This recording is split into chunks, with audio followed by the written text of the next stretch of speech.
E rapidamente vou pedir um irmão ou uma irmã que nos possa dirigir na leitura bíblica do Salmo 42. Quem encontrar primeiro pode nos dirigir nesta leitura bíblica. Obrigado pela leitura, estimada irmã. Este salmo, que é um salmo bastante conhecido por maioria dos crentes, espelha esta realidade que nós vamos hoje estar a desenvolver na nossa lição da Escola Bíblica Dominical. A importância primária que a transformação real tem nas nossas vidas. Quando nós somos transformados pelo poder de Deus, quando nós encaramos a palavra de Deus como sendo algo real na nossa vida, isto tem, como eu disse há bocado, fortes repercussões positivas nas nossas vidas. E isto também ajuda-nos, habilita-nos a podermos lidar com vários cenários, sobretudo situações de adversidades, de contradições e de contrariedades. Só absorvendo na íntegra a palavra de Deus que nós estamos plenamente capacitados para enfrentar situações muito adversas que certamente vão surgir na nossa vida. Mas é preciso, de antemão, que haja uma transformação, que haja uma aferição daquilo que são os grandes princípios e os grandes valores da palavra de Deus. Aquilo que são a essência da mensagem de Deus. Porque quando nós estamos habilitados nisso tudo, aí nós podemos enfrentar qualquer tipo de problemas, obviamente com a ajuda do Todo-Poderoso Deus. E aqui, como nós vemos, o salmista, quem escreve este salmo, era uma pessoa devotada, que era uma pessoa que lia a palavra, era uma pessoa que conhecia a palavra, era uma pessoa que tinha intimidade com Deus.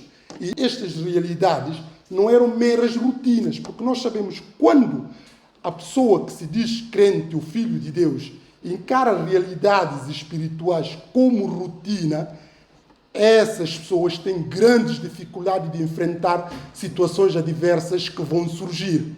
E muitas destas pessoas, usando a expressão do apóstolo Paulo, quando a adversidade vem, eles naufragam na fé. Ou seja, não conseguem suportar tamanhas contradições e acabam por entrar em própria contradição com a palavra de Deus. Mas quando estas realidades são reais na nossa vida, através de um conhecimento, através de intimidade com Deus, através de procurar viver de acordo com a vontade de Deus, quer dizer, isto aqui há todo um caminho para nós podermos continuar a depender de Deus, independentemente das circunstâncias, sejam favoráveis ou não, circunstâncias que nós conhecemos ou não, circunstâncias que antivemos ou não, nós acabamos por aceitar aquilo que é a vontade de Deus para aquela situação, e inclusive ter esperanças de que Deus é poderoso para reverter a seu tempo este quadro que vamos enfrentar. Por isto, este salmo aqui, na minha tradução, no versículo 1, começa logo a dizer: como a corça sedenta em busca do rio, assim eu suspiro por ti, meu Deus. Nós sabemos que quando nós temos intimidade com Deus, isso também desperta em nós a motivação de continuar neste relacionamento.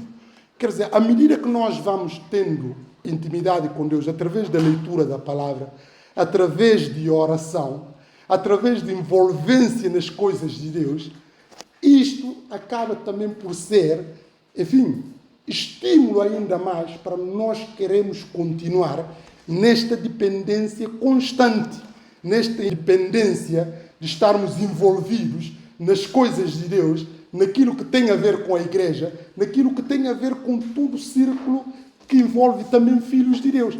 Há esta alegria, e todos nós que somos crentes, filhos de Deus, nós, enfim, temos essa sensação, este despertamento, esta alegria, este contentamento do Espírito, de podermos estar na casa de Deus, de podermos servir, de entregar aquilo que de bom Deus nos colocou ao seu serviço.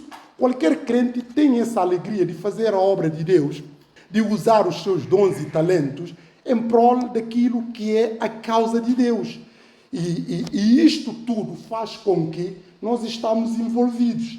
Se eu perguntar agora, imagine, irmãos ou irmãs que já estão muitos anos da caminhada cristã, quer dizer, para dizer a esses irmãos ou irmãs, para deixarem de vir à igreja, quer dizer, isso é complicado, é muito complicado, ou para afastá-los da presença de Deus, muitos não vão conseguir. Porque esta dinâmica espiritual que nós vivemos da igreja, que alguns começaram desde tenra idade, há pessoas que começaram dos bancos da igreja, tal como eu e muitos outros, que nós nascemos, aquilo que nós conhecemos, a nossa vida é a igreja. Eu costumo dizer, sou filho da igreja e vou ser sempre filho de igreja até o fim. Eu não consigo não estar na igreja ou não estar envolvido na igreja. Isso foi desde a Guiné-Bissau e aqui e em qualquer outra parte que eu vou. A igreja é tudo para mim. E certamente aqueles que são também filhos de Deus, a igreja é tudo para nós. Quando nós somos tirados da igreja, quando digo a igreja aqui bem entendido, Deus na nossa vida, nós perdemos, nós ficamos desiludidos, nós ficamos frustrados, nós ficamos abatidos, nós ficamos desapontados. Mas estas situações podem acontecer, não propriamente pela nossa iniciativa. Nós sabemos que podemos, enfim, por razões várias e também alterações circunstanciais, podemos ser vedados esta comunhão, esta realidade de estarmos envolvidos nas coisas de Deus, ou de podermos estar, inclusive, na casa de Deus, pode acontecer por razões depois que nós vamos ver a seguir.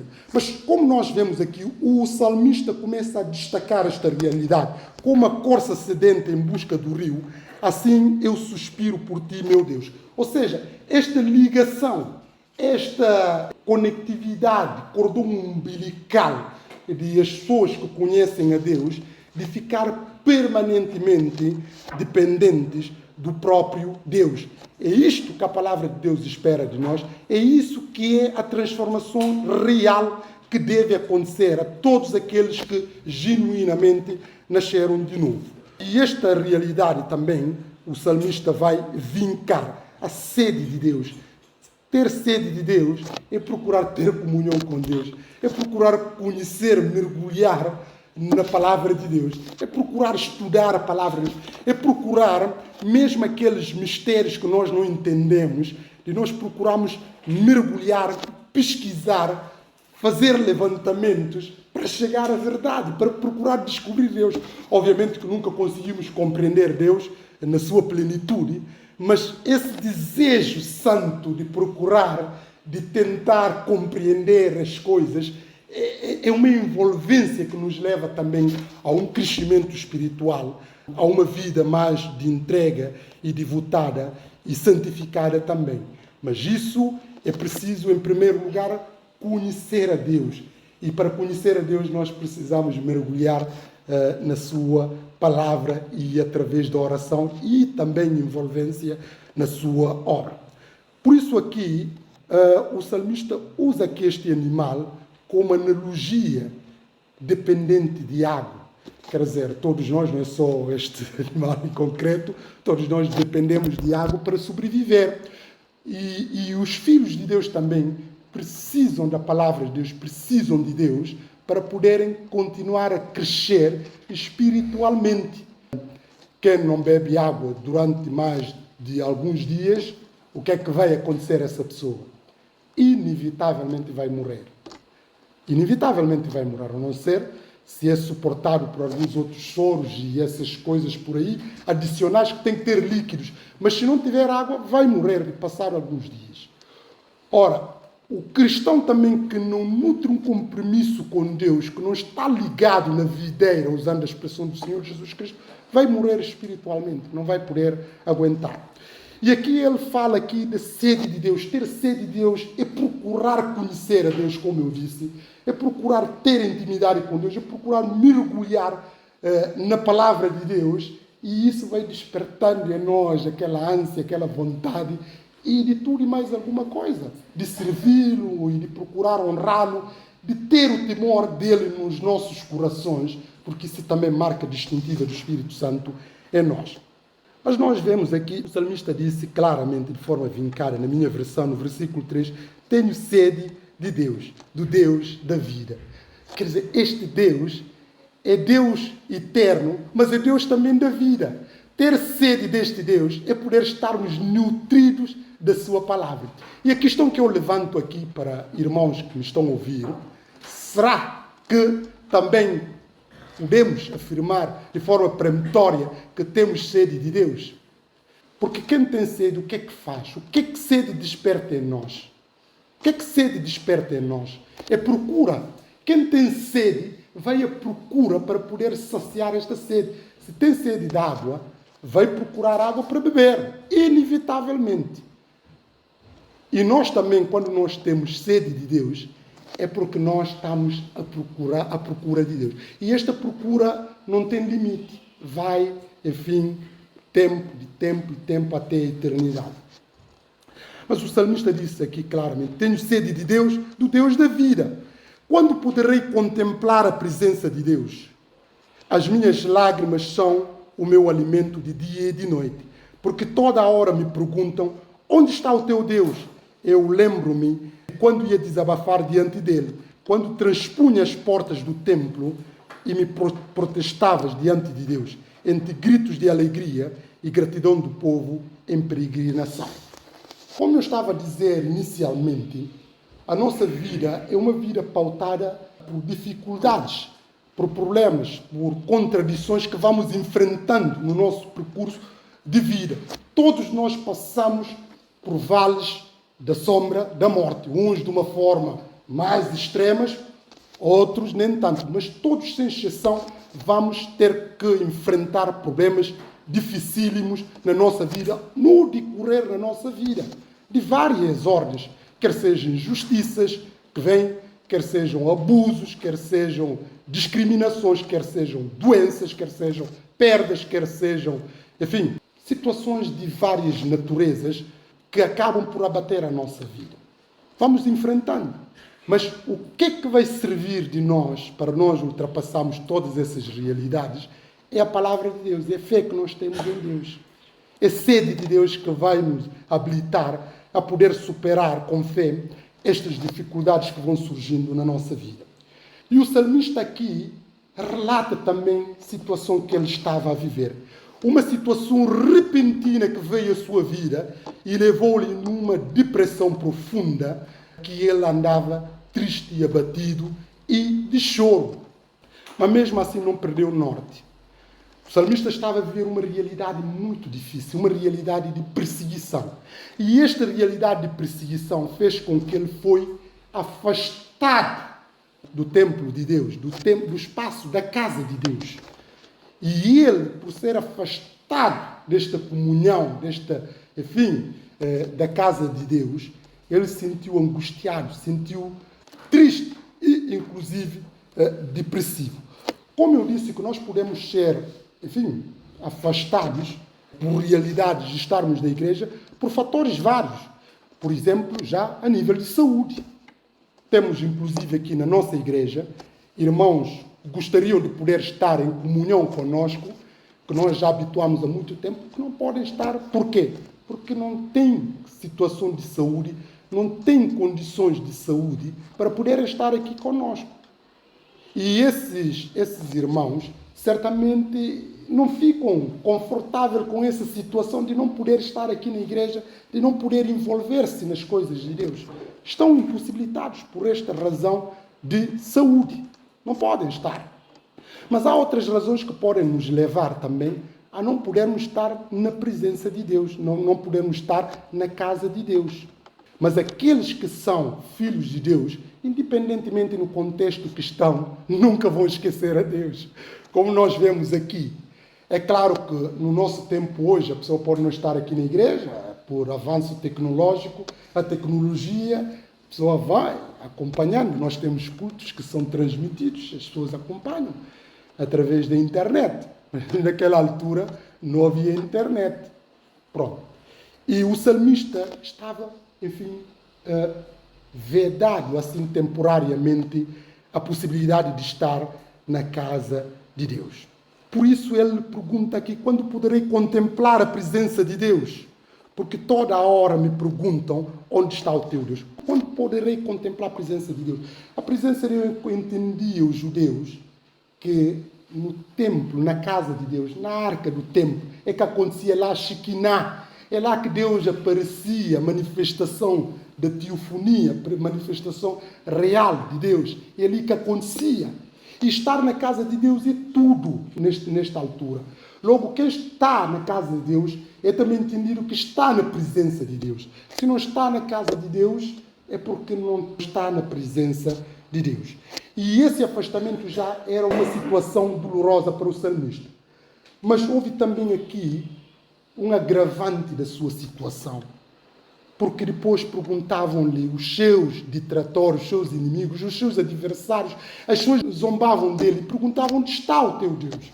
E quando lhe perguntavam onde está o teu Deus, essa pergunta é uma pergunta retórica, não é propriamente a intenção de procurar saber onde é que está o teu Deus para perceber o que é que o salmista estava a viver. Não, é onde está o teu Deus por estares a viver essa situação. Aquele Deus que tu, enfim, devotas, não é aquilo que tu pensas. É uma forma de escárnio, uma forma de zombaria, de desprezo e de ataque direto ao salmista. Ele já estava a viver uma situação e houve novamente agravante perante os inimigos que lhe perguntavam a toda a hora onde está o teu Deus.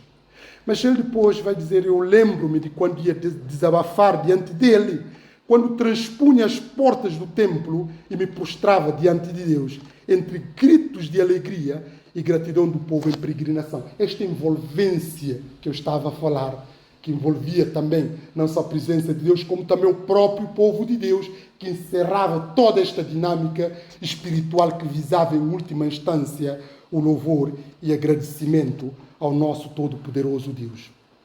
Eu prostrava diante dele, entre gritos de alegria e gratidão do povo em peregrinação.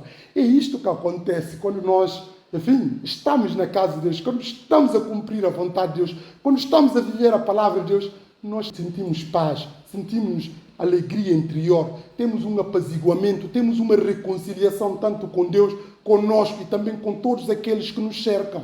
Ou seja, há uma mudança real que vai refletindo também a felicidade que inunda a nossa alma. A toda esta envolvência, o salmista está a lembrar estas realidades práticas. Eu prostrava diante de Deus entre gritos de alegria e gratidão. Alegria por aquilo que Deus fez na sua vida e que também denota a gratidão. Porque é importante lembrar o que Deus fez por nós, porque a gratidão é um ato de lembrar. Quem não lembra, quem não usa a memória, dificilmente é uma pessoa grata. As pessoas ingratas, eles não usam memória para lembrar as benfeitorias, as bênçãos que receberam por parte de Deus. E quando a pessoa não usa a memória e fica só a ver a situação concreta que vive, essa pessoa acaba por ser ingrata, mesquinha, pessimista e adota uma postura de vida cheia de ingratidão e por aí fora. Mas nós vemos aqui gritos de alegria e gratidão do povo em peregrinação, do povo de Deus que, enfim, cantava em peregrinação. E depois no versículo 6 ele pergunta, por que hei de estar desanimado e preocupado? Quero confiar no Senhor, ainda o hei de louvar, Ele é o meu Deus e o meu Salvador. A questão que ele pergunta aqui, por que estou desanimado? Porque está a bater a minha alma, na tradução de João Ferreira de Almeida. Porque está a bater a minha alma. Essa pergunta é pertinente o salmista colocar. Porque nós sabemos que há pessoas que ficam tristes, que ficam com uma situação, com tumultos interiores, às vezes não têm motivos. Não há motivos para estarem tristes ou para acharem que a sua vida é uma vida infeliz. É uma vida que não tem propósito. Nós conhecemos pessoas que estão permanentemente a queixar, que estão permanentemente a reclamar da sua vida, mas se pararem para pensar e verem a sua vida no geral, vão chegar à conclusão que não têm motivos para estarem nestes queixumes, etc, etc. Às vezes, por que eu estou a dizer todas essas regras? É claro que nessas situações há sempre exceção, porque nós sabemos que há sempre alguma desconexão inicial da educação das pessoas que levam com que as pessoas tenham essas ideias e por aí fora, situações de infância, inclusive, que pode ter a ver com rejeição, com abuso, violência, discriminação e também situações de injustiças, de traumas que às vezes as pessoas, ou perdas inclusive, que as pessoas às vezes não conseguem superar, porque, ao fim e ao cabo, somos todos humanos e somos suscetíveis de passar por situações de doença e por aí fora. Pronto. Mas, sem propriamente ter nestas situações, há pessoas que ficam tristes, mas não têm motivos plausíveis para estarem tristes. Mas o salmista pergunta aqui, por que de ficar desanimado e preocupado? E depois ele diz, quero confiar no Senhor e ainda hei de o louvar. Ele é meu Deus e o meu Salvador. Aqui, esta marca que eu estava a dizer, o antídoto para qualquer tipo de problemas, quer seja problemas de discriminação, de violência, de violação, de abuso, de perda, de injustiças, de doenças, de tudo o que acontece na nossa vida, o antídoto de um cristão é ter fé em Deus, esperar em Deus. Porque Deus, no seu devido tempo, vai pôr a justiça, vai fazer-nos triunfar, vai fazer-nos ultrapassar aquela situação e continuar a ter aquela alegria do Espírito, a alegria do contentamento da salvação. O salmista, em outro contexto, diz ainda que eu andasse pelo vale da sombra da morte, não temerei mal algum, porque tu estás comigo. E este vale, nós sabemos, estar próprio vale não é uma coisa confortável. Há pessoas ainda que não chegaram à sombra da morte. Há pessoas que não chegaram a esses extremos, mas temos irmãos, inclusive, que tiveram essas experiências ou que possivelmente poderão estar a viver essas experiências. Mas nós temos que saber que Deus está conosco em todas as situações, em todas as circunstâncias. Depois, no versículo 7, sinto-me tão desanimado, meu Deus, por isso penso muito em ti, desde as terras do Jordão e dos montes Hermon e Missar, pelas profundezas ouve-se ecoar o ruído dos teus trovões. Todas as tuas vagas passaram sobre mim. Sinto-me desanimado, sinto-me triste. O salmista vivia essa situação, mas mesmo passando por esta situação, ele nunca colocou em causa o seu compromisso com Deus.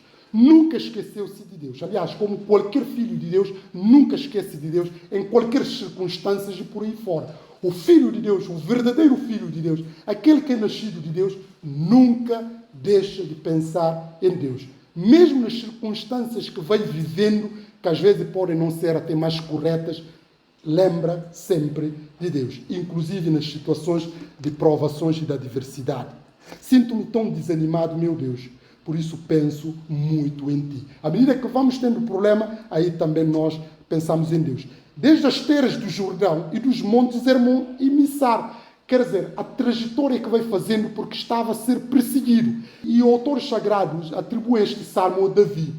E se nós vemos aquilo que a vida de Davi, quando da sua perseguição, ele podia falar aqui da sua vida, lembrar da sua vida familiar, ou lembrar do seu estatuto de herói nacional e por aí fora. Mas não é isso que lhe estava a criar desgosto.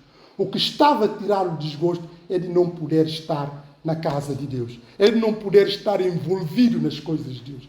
Esta também é outra marca distintiva daquilo que são valores temporários e mundanais, daquilo que são os valores eternos. Obviamente que todos nós estimamos a nossa família, nós estimamos o nosso contexto social, mas muito mais do que isso, a primazia é a palavra de Deus. Por isso diz a palavra de Deus, buscai primeiro o reino de Deus e a sua justiça, e todas essas coisas e demais vos serão acrescentadas pela vontade de Deus. Mas essa é a saudade de Deus que ele estava a sentir. Mas ele mostra aqui como é que tem sido provado. Pelas profundezas ouve-se ecoar o ruído dos teus trovões. Todas as tuas vagas passaram sobre mim. Quem falou desta situação foi Jonas.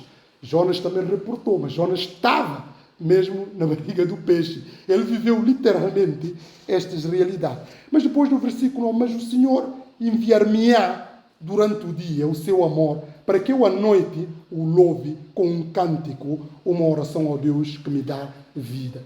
O choro pode durar uma noite, mas a alegria vem de manhã. Quer dizer, no devido tempo de Deus, o salmista aqui demonstra essa certeza da confiança, mas o Senhor enviar-me-á durante o dia o seu amor, para que eu à noite o louve com um cântico, uma oração ao Deus que me dá vida. Quero dizer-lhe, ó Deus, meu defensor, porque tu esqueceste de mim? Porque hei de andar triste e oprimido? Por que eu tenho de sofrer assim? Os meus inimigos insultam-me e toda a hora me perguntam, onde está o teu Deus? Aquilo que nós já tínhamos pregado, dessas realidades que vai enfrentando. Onde está o teu Deus? Deus não está distante, Deus está sempre conosco. Mas mesmo nessas situações que podemos não compreender de forma plena, de forma holística, aquilo que passa na nossa vida, nós temos que continuar a ter fé. E é possível, inclusive, cantar, porque nós vemos aqui o salmista vai falando desta realidade, nos momentos difíceis, de provação. Nós podemos cantar nas tribulações, nós podemos cantar nos problemas que nós não entendemos. Isso é uma forma também de confiança.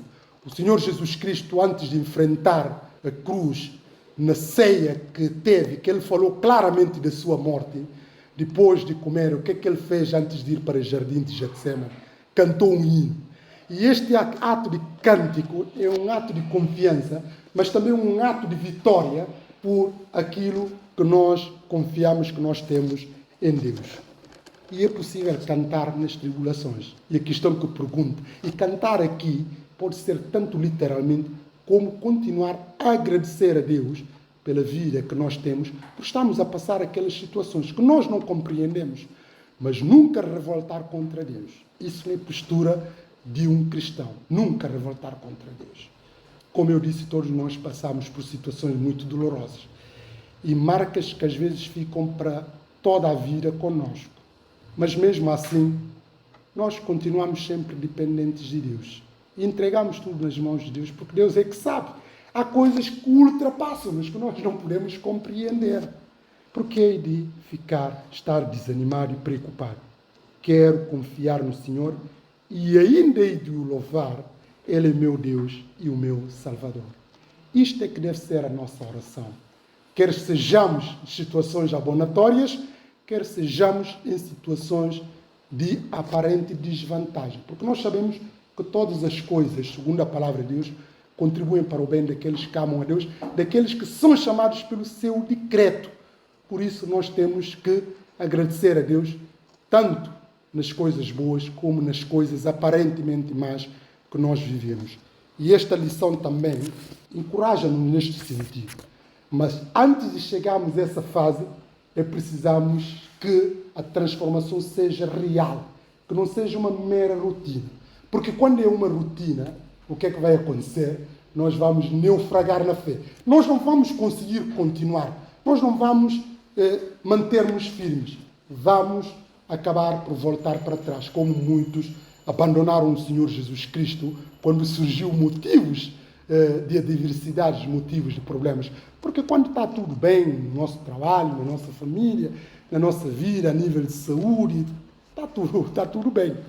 Mas quando vem os problemas aí, que a nossa fé é medida. Por isso o apóstolo Paulo diz até bom que haja problemas, porque é nos problemas que se apuram aqueles que são verdadeiros.